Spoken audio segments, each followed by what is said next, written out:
Hello everyone, I am super excited to talk to you about equal groups word problems. So I have one of my word problem foldables as well as two graphic organizers to work together with. So whenever we're using these foldables, it represents the three components in an equal groups problem.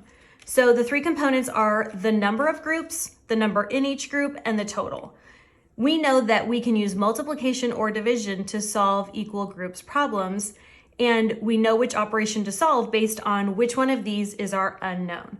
So we'll go ahead and make the number in each group our unknown on our first time through this problem.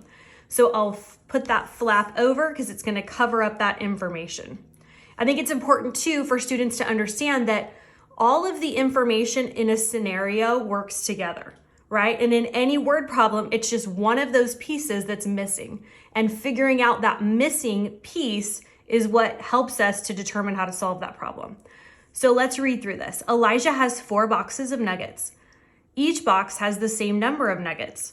There are a total of 32 nuggets. We'll open our question flap. Since our circle is our unknown, we'll use the circle question. How many nuggets are in each box? So we can use this graphic organizer and fill in all of our information. So I know that there are 4 boxes of nuggets and the boxes represent the groups. So I can put a 4 up here. And I also know there are 32 nuggets and that's the total. So I'm gonna write in 32 in the total. Now what I'm trying to find are the number in each box. So I do not know the number in each group. I'm gonna put a question mark there. We can use the strip diagrams on here too to represent this problem. So I have 4 groups. I'm going to use a strip diagram with 4 groups. I don't know how many are in each group, so I'm going to put a question mark there. And the total is 32, so I'm going to write that in my total bar. So if students don't know that they can use division to solve that, they know the total, but they don't know how many are in each group, then we can use this graphic organizer over here. So what I love about these and how they work together is we have these shapes up top. Now, whichever shape is our unknown, then we can just look for that over here. So this is the one that we're going to use because we need to find the number in each group. So I can go ahead and fill in the information. I've got 32 divided by 4, and that is going to equal 8. So repetition, doing these problems over and over, really helps students to understand that if we know the total, then we're going to be using division. If we're looking for the total, then we're going to use multiplication.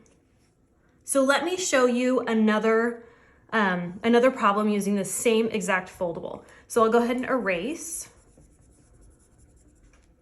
And this time we are going to make the total our unknown. So I'll leave this flap turned over like this, and I will open these up. So it's the same scenario, but I have a different missing part now. So Elijah has 4 boxes of nuggets. Each box has the same number of nuggets, and there are 8 nuggets in each box. How many nuggets are there in all? All right, so what information do I know? And I already forgot to erase these up at the top. So I know that there are 4 boxes of nuggets. I know that there are 8 in each group, but I don't know my total.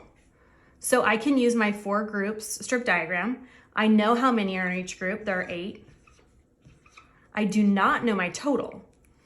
Now, if students don't know that they can use multiplication to solve that, then they can use their graphic organizer over here with all of their equations. So my missing is the total, so I'm going to use the first one. So I have 4 groups of 8. 4 times 8 is 32.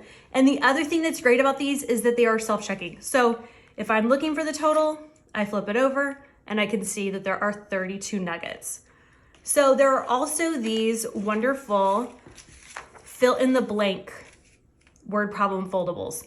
So students can make their own problems. And how great would it be to have students make problems and you can collect them.